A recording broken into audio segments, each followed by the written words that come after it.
Karen Nochimowski is just a force of nature. This woman is so amazing. Listen to this. Not only did she create the amazing mamachef.com brand, where she serves up very simple, delicious recipes, and she has a brand new cookbook out, which uses 6 ingredients, takes 6 minutes or less to create, so you can devote the holiday season to doing what you care about. Now, for most of us, that's friends and family. Karen took it a step further and decided to create meals for homeless people. And she's going to talk about how she took all this time and made it so that we can all get a little bit more deliciousness in our lives.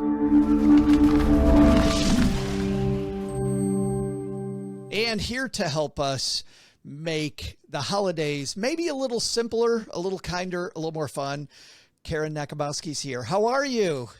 I'm good. Thank you for having me. Well, thank you for helping us. Yes.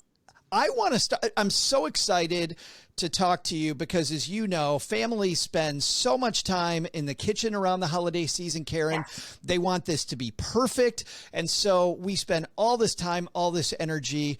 And I love the fact that you're talking about 6-minute dinners because truly, yes, I think that's what the holidays are about. But tell me about this project, because frankly, I know this is more than about just 6-minute dinners. This is about really a whole movement you have.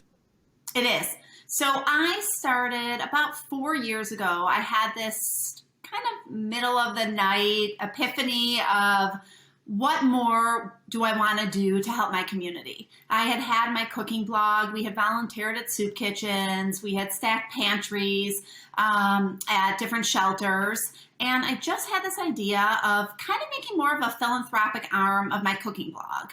And so I woke up in the morning, still had the idea, did a little research, and I reached out to a synagogue. I say it was meant to be because it was the first place I reached out to. I sent them an email, and it was to the info at Congregation Kids. I didn't even know who to contact. Right. I just knew the area, and I knew there were a lot of people in need in this area because I have 3 boys, and my husband and I and the boys had delivered hot meals through a different organization to families in this area. So I reached out to a local synagogue and said, what do you think about starting a soup kitchen? Within 3 or 4 hours, I had an email back saying, we love this idea, let's meet. We met. I met with the rabbi of the congregation and the president, and within 3 months, we had a soup kitchen up and running. This was 4 years ago. Since then, we have provided over 20,000 meals. It's gone off without a hitch. I mean, other than COVID, which, obviously turned the world upside down. And we really did have to pivot. It really has been such a wonderful, successful venture that I started, that a middle of the night idea, came to fruition. I can't believe, you just glossed over 3 kids at home, Karen. You've got all this stuff going on in your life. Hey, you know what I need to do? But it is wonderful, and it's got to feel great. I mean, I've worked in soup kitchens before. I've volunteered in soup kitchens, and every time I leave just feeling wonderful. But seeing this all the time has got to be just great for your psyche. It is. When people will talk about how wonderful it is, I've said, and it's really true, I get more out of it, my kids get more out of it than really anything we can give. Because you're in there, especially when we were open. So when we opened up, we're still open, but when we were serving meals before COVID hit, our doors were open. It was a once a week soup kitchen. So we were able to do it a little bit differently. There's soup kitchens that are serving breakfast, lunch, and dinner every night. So it's more basic. Since we were just once a week, we were able to serve. It was usually like a 6 to 7 course meal, a hot meal, chicken, beef, rice, fresh fruit, fresh salad, soups, desserts, and we'd have kids there. I set the minimum age much younger than other organizations, bringing kids in, just because I thought it was so important for kids to really have more of a tangible experience helping those in need rather than just stocking a pantry and not meeting with, the guests that they were helping. I thought it was important to have kids coming in. So I had kids at the age of 8 coming in. They were making lunches, they were setting up the rooms, and then they were volunteering. And it was really nice for the guests who were coming in to get the meals to be interacting with these young kids.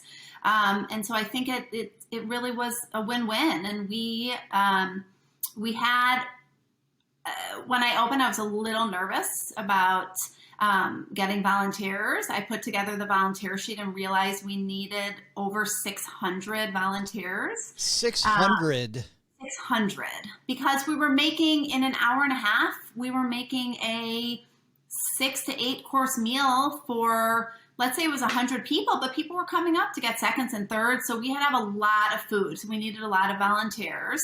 And within 2 or 3 months, I think we had a 4 or 5 month waiting list to come and volunteer. Yeah, so that was like my biggest fear. And it was amazing to have people emailing me saying, please let me know when there's a spot open. I want to bring my kids. Because I think people really like to give back, but they like to give back as a family as well. So I love this opportunity that I gave them.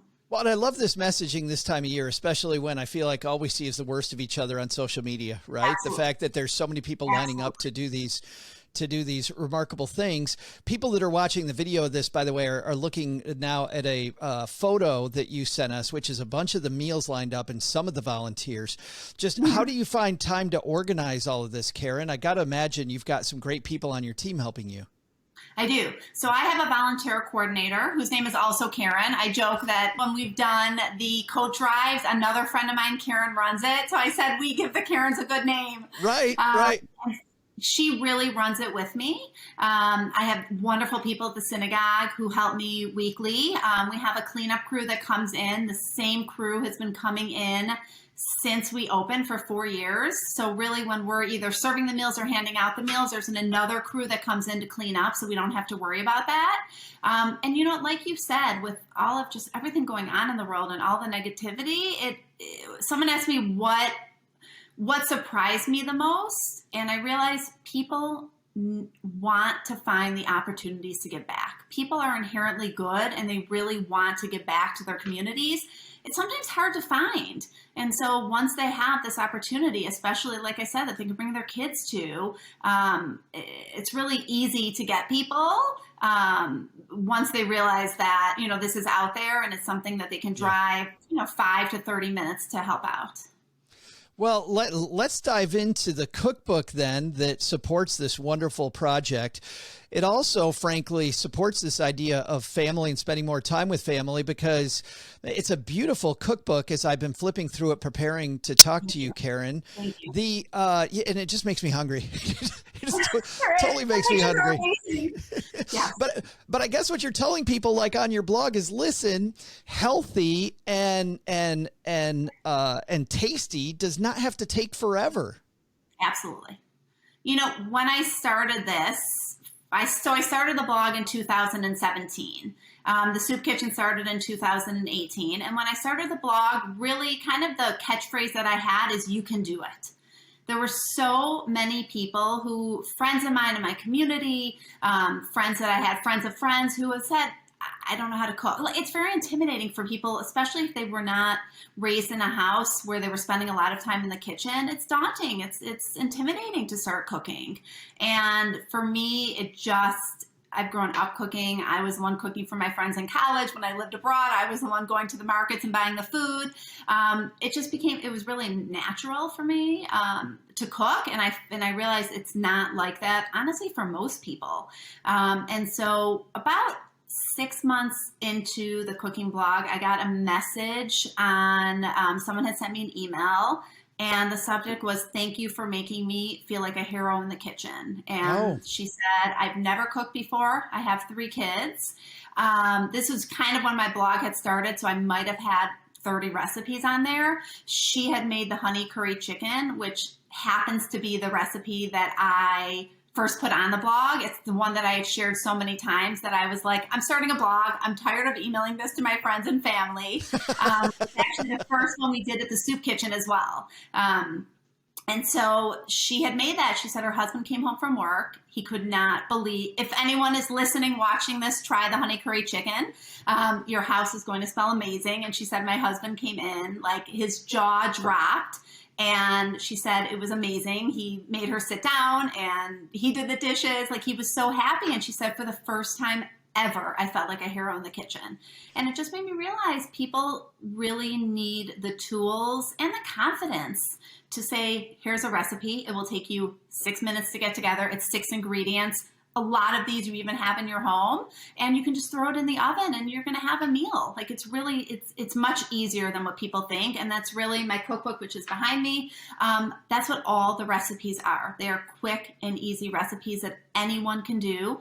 And I also have a section in there, cooking with kids, which I'm not sure if you had a chance to look at that. Yeah. It's recipes just to start.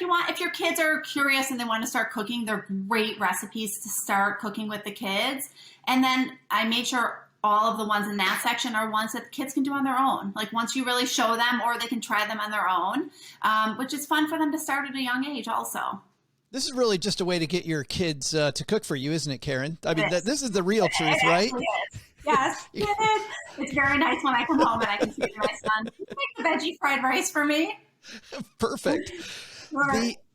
I want to ask you about so many things, but frankly, even before we get to that, I just want to point out to our stackers, to our community, that the stats that I've read lately on DoorDash is just so expensive. And when you can make something in 6 minutes at home that's going to be healthier and tastier than what you get from DoorDash, which if you think about the amount of time it's in that car, like this ends up saving you time. It saves you money, just focusing a little bit on the home. But give us, Karen, a few keys, right? There's got to be a few basic things that our stackers should know about cooking a meal quickly, about making it healthier. What are a few keys that you have for us?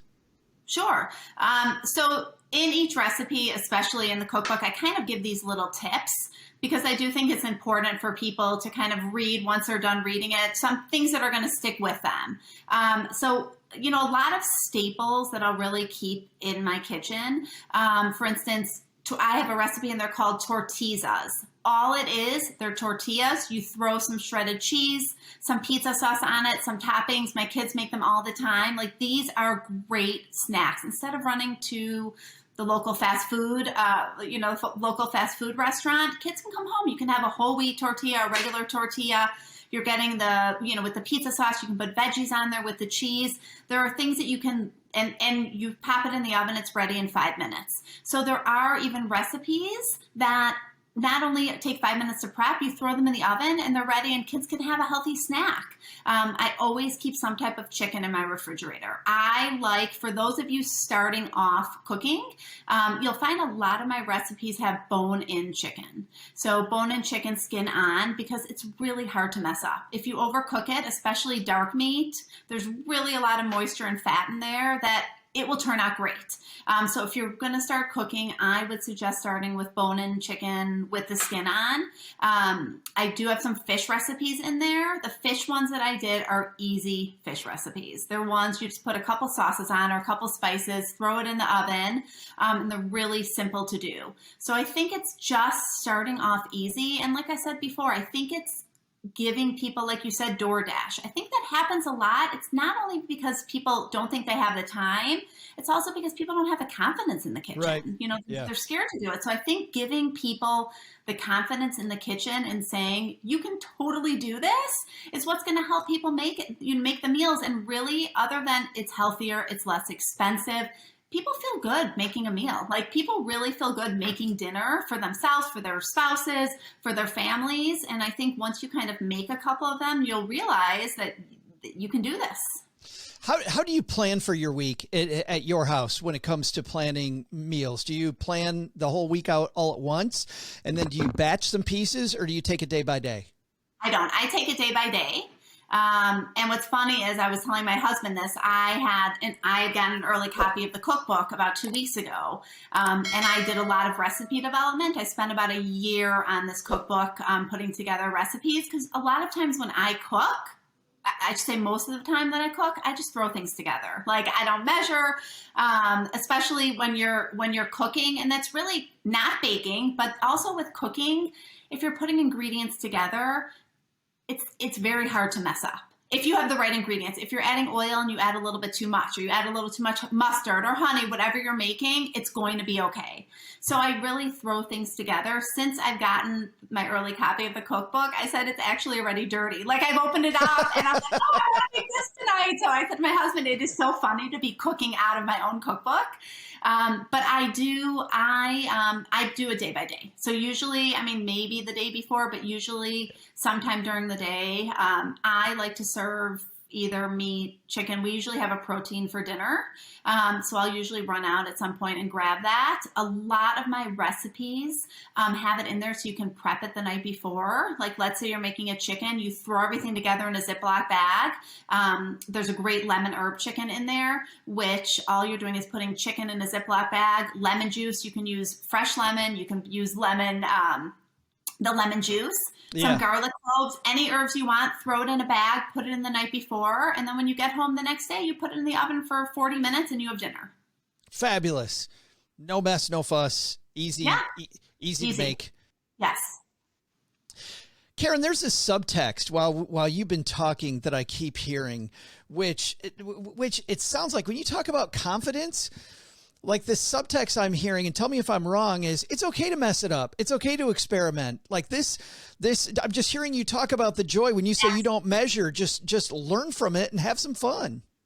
It is. And in my cookbook and on my blog, there are not, most of my recipes are recipes that you're cooking, not baking.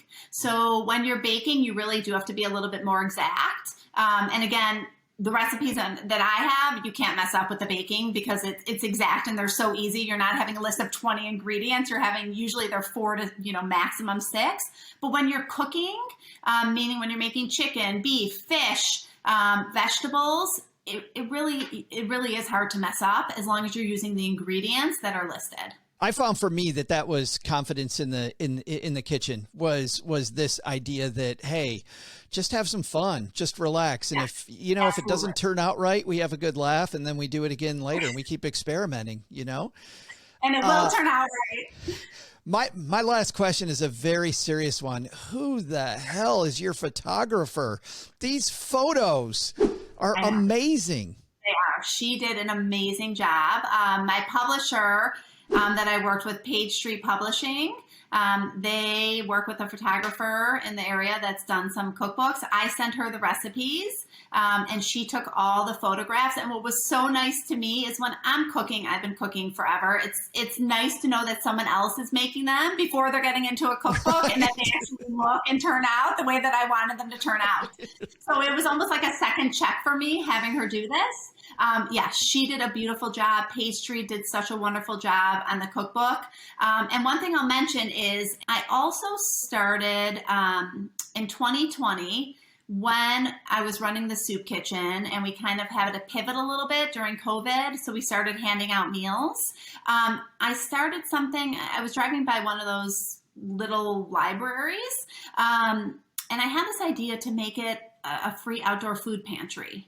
So I started that in 2020. My oldest son actually, at the time he had turned 16. So I said, is this your son, Karen, on the left on the photo? It is. Yeah. Yes. That is at a church that we have in Chicago. That was the first pantry that we started. It's actually much larger than it looks. It holds several hundred pounds of food, and it's all non-perishable food. It's not the library where you have take one, leave one. This is all just take. So we put the food in there. My son delivers probably 600 to 700 pounds of food to the pantries. We now have 4 pantries. So this was our first one. We now have 4 of these around Chicago. We've probably provided 15 to 20,000 pounds of non-perishable food since we started this in 2020. And it's really a great way for people to just take food, especially anonymously. Like they can just walk by, take what they need. We made sure to put them in areas where there's a significant need, where there's a, significant food insecurity. And so we know that the people taking the food are that they do need it. And so we have 4 of these. And then the part of the proceeds from my cookbook are going back to my soup kitchen and my pantries, which really means a lot to me. The publisher has generously agreed to donate cookbooks, which we're going to leave in the pantries. Oh, that's fabulous. I think also it's great to have people, to give people the tools that they can start, they can make some of these meals at home. And a lot of the ingredients, especially the canned goods, are in the pantries already. The book is 6-Minute Dinners and More, 100 super simple dishes with 6 minutes of prep and 6 ingredients or less. And so I assume then, Karen, it's available everywhere. It is. You can get it at any of your local bookstores and order it online. Well, thank you for making the holidays brighter for all of us. While I have you, I just have one final question. Yes. What's next? You're doing all this stuff, but I know that on your blog and with all your work, you're always thinking about what's next. What's 2023 look like for you? I think I'm going to be having more of the free outdoor pantries. I think I've realized that is such a great way to get food out there to those with food insecurity. And it's really easy. It's an easy way to do it. So on the horizon will be more pantries, possibly a second cookbook. But yeah, I've really loved doing all of it. And it when they say it takes a village, I truly mean it takes a village of 600 plus volunteers helping me. Yeah. Right. Well, happy holidays to you and your family, Karen. Thank you so much. Thank you.